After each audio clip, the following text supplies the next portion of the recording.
the Jones Act. The Jones Act establishes that everything that comes to Puerto Rico and sometimes even what we produce before going to the stores. For example, if we produce something and before it goes to Walmart, US has to inspect it and then goes to the stores, as if we're not capable enough to inspect our own stuff. We could be independent and still have a great partnership with the United States. As somebody that is very proud to be in Puerto Rican and know that we're different, I would like to be independent and then have a relationship where we still have a relationship with the United States, that you get value from us, we get value from you, and that's it. You are so free that you're allowed to talk shit on your government. You're allowed to complain from the comfort of your air-conditioned home. So that's why it's like, I understand that life can be brutal, because I've been to Syria, I've been to Kuwait, Qatar, I've seen things. I've seen also crazy wealth like Qatar, crazy. So I've seen all these things that it's hard not to feel it is good to be the way to the United States. I believe you were in the military at one point. Is that correct? Yeah, Air Force. You were Air Force, yeah. And you were also like born in Puerto Rico, born and raised in Puerto Rico.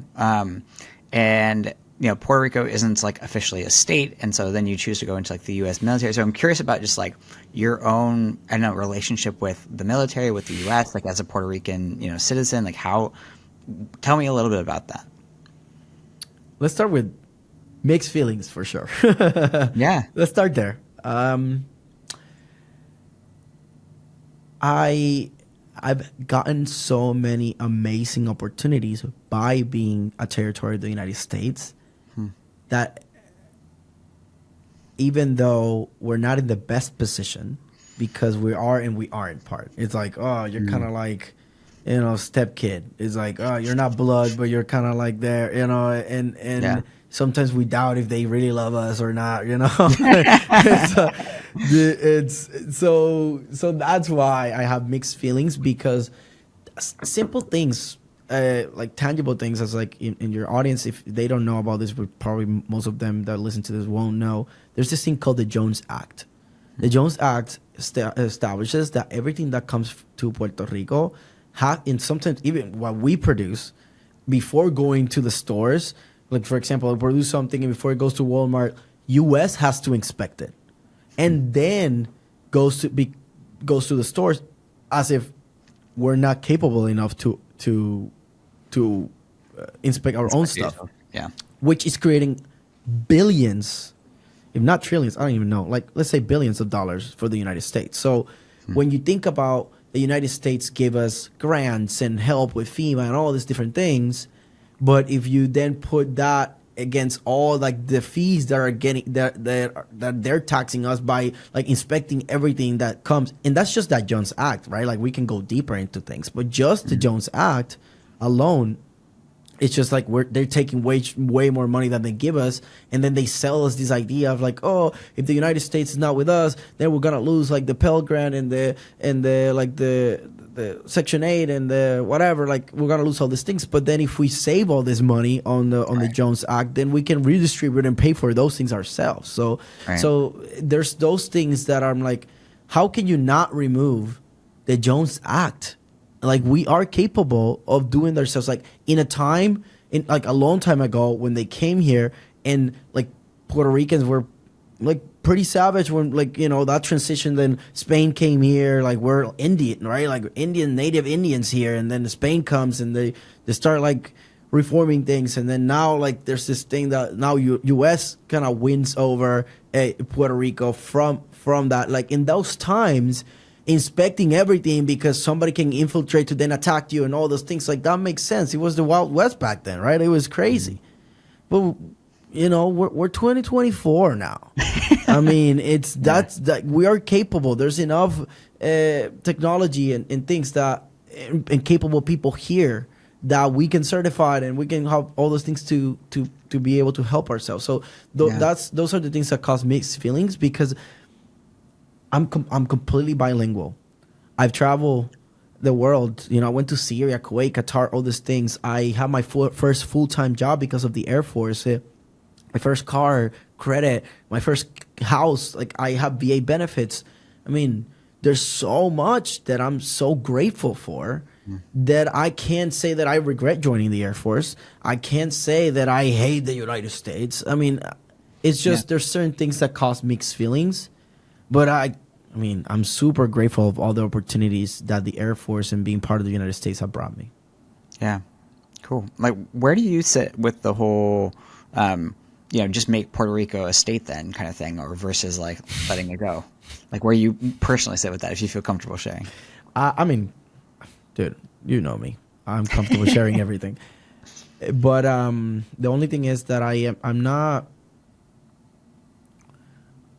not so sure because there's pros and cons, and it's I just want a healthy relationship, and and that could be that could happen many ways, right? Like we could be independent and still have a great partnership with the United States. We could keep what we have, which is it's called Estado Libre Asociado, which is like free associated state. That's what translates to. That's what we are, which is people call it our territory, but like Right. that's what the official name. Um, and then there's being a state, right? And I think all of them with the right terms could be beneficial. So it's just I care more about the terms of the relationships that we have rather than what is our stance, right? Obviously for maybe smaller stuff or like for example like in the Olympics and things like that, right? Like Puerto Rico being their own country, it's kind of nice, right? Like Puerto Rico, you represent Puerto Rico, not the United States. But if you're good enough, you'll be in the team of the United States, right? Like Right. so it's just I have mixed feelings as somebody that is very proud to be in Puerto Rican and know that we're different. I would like to be independent and then have a relationship where we still have a relationship with the United States that you get value from us, we get value from you, and that's it. But I wouldn't be against being a state and then having a healthy relationship and then we have better opportunities here, right? So it's just a matter of like what does the being state or independent really means to Puerto Rico more than the actual state. Yeah. And I forget, like, as a Puerto Rican citizen, are you still able to like vote in like presidential elections and things like that? So you can't vote in that. So that's a big thing. It's like how Yeah. can we not vote for the president? We don't have a president. Like we have the governor, but how can we not vote with somebody that is taking decisions that will affect us? Yeah. Yeah. I mean, that would be like my one question, like around like the statehood versus independent part is like, would it be worth it to be a state just so you can influence what's happening in the rest of the United States? Like that's one of the things I keep thinking about with, I know there's like Trump recently had a thing where he was talking about like annexing Canada into the United States, which I think is like a bit of a joke, but like, but people are like, yeah, but like one of the things I'm curious about is because I went to Germany recently and there's a lot of like talk about the election because I was there during the election time, and I was thinking about, I was like, one of the things that I noticed there is that there's this kind of like feeling of at cause from the United States, right? Because it's like it's so big and influential and powerful within the world right now, right? And like whatever the US does like has ripple effects across the world. And my thought is like, well, why, if that's the case, wouldn't you want to influence that yourself by being able to vote?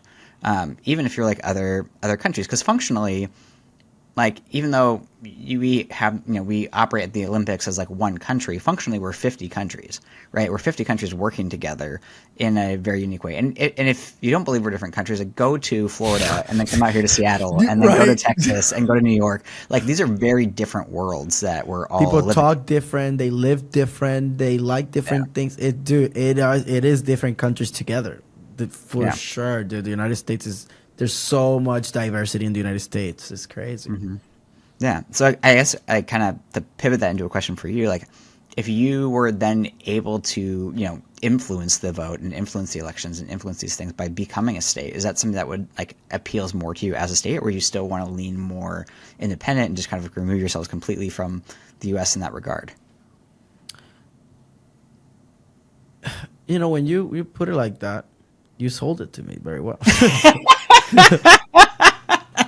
Because it's like it is true. I mean, there's no doubt of there's no doubt that the United States, it's incredibly influential in the world.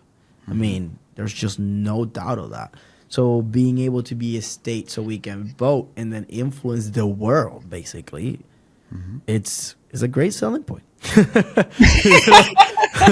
That's good to know because I've been thinking about that in the back of my head lately. So I'm glad to know it's persuasive. It was. I mean, you sold it to me, and obviously I could have arguments to say like, I mean, we're so small and being influential and all that. Like it's fine, but yeah, like I really like that, especially as somebody that is a veteran that have seen things that have, being in the other side of the world, and not as a tourist, but as a military man, exploring these things and protecting. And, I was a radar technician, so I provide sky picture. So literally, like, friend or foe, 240 nautical miles. That was my job, Wow. So being part of that, and even in needs to know basis, that, a lot of things they don't tell me because I don't need to know. When they start, like, I received 2 achievement medals, and then they tell me that I'm responsible of all these different things. I'm like, okay, like, my part really had a big role on protecting the United States and in the world. Because one thing that my stepdad, he was in the military, and he was an army infantryman, and he told me that, in a way, like, because of our power, it kind of like Spider-Man, right? With a lot of power comes a lot of responsibility. So people see the United States almost as the cop of the world, in a way. And then the United Nations kind of supposed to be like the whole thing, right? It's like we all together are serving as cops almost of the world to protect, like, so the little guys don't get run over, right? Like, so those things are like, that gives you perspective, because the world it's brutal. I mean, we're still monkeys with that we developed a little bit, but like we're still pretty primal. Like we're pretty primates. Like we still have a lot of things that are pretty primitive. And if it wasn't because of all this protection, and you see it in a lot of countries, it's crazy. It's all about, like, who has guns and power and all that. And for us to even have the right and the liberty to talk bad about the government without the government coming us and cutting our heads or whatever, like extreme things that happen in other places, that is a blessing. Like, you are so free that you're allowed to talk shit on your government. You're allowed to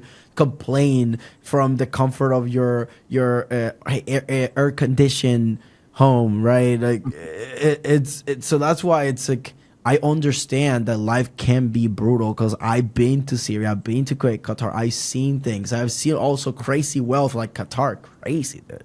And so I've seen all these things that it's hard not to feel like it is good to be the way of the United States. It is good to have a military that is very strong, because even though we're spending all this money, I mean, if that's what keeps us in power, then it's sometimes, like, if you don't have the power, then somebody can just come in and run you over, right? So it's just like in the world, at the first chance that somebody has it, like, they will do it, because it's proven, like, by history, that we will take advantage of us if they can.